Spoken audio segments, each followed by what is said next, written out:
Looking to get your 5 a day when travelling to the UK? Then you'll want to know your spring onion from your Swede.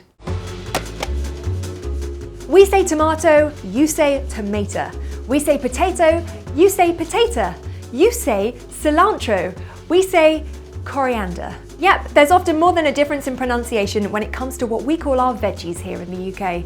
So here are the most common ones that are likely to have you Googling at the dinner table. Eggplant and aubergine. What you call eggplant in America, we call aubergine here in the UK, which we adopted from the French word aubergine.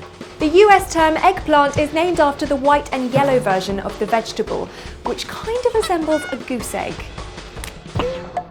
With a little green hat. Oh, it's actually really adorable.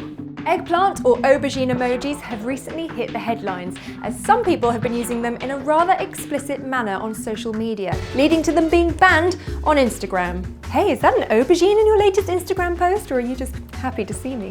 Zucchini and courgette.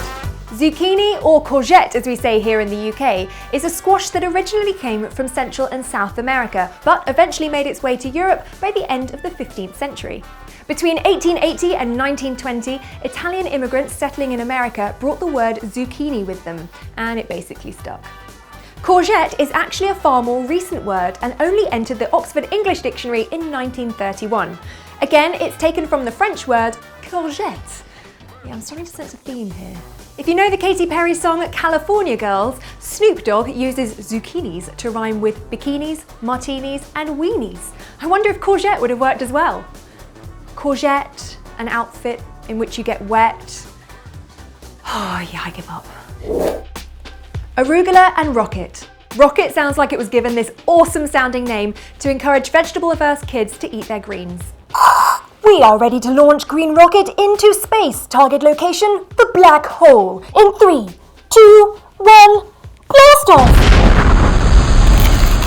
Sadly, this isn't how it got such a cool name. Long before the word rocket was even used for cone-shaped flying objects and fireworks, us Brits simply borrowed the French word roquette and decided somewhere along the way that the QU in the middle was, well, a little too French and made it less fancy by replacing it with CK instead.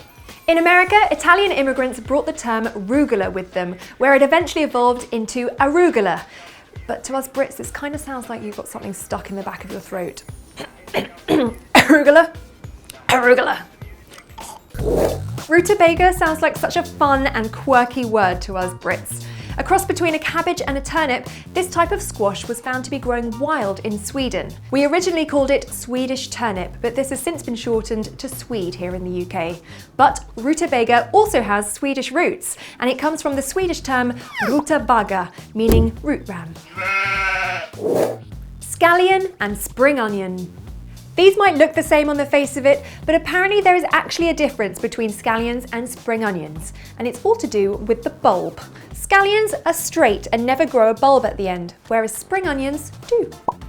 In the UK, we generally use the term spring onions to include scallions and green onions. In Northern Ireland, however, they prefer the word scallion. And now that I think about it, I like the word scallion too. It sort of sounds like something a pirate might say. Avast ye scallions! Arr. Cilantro and coriander. This is another example of the Brits being lazy and adopting a French word, in this case coriandre, as their own. The Americans, being equally lazy, adopted the Spanish word cilantro. In the UK, we use the word coriander when referring to the stalks, leaves and seeds of the plant.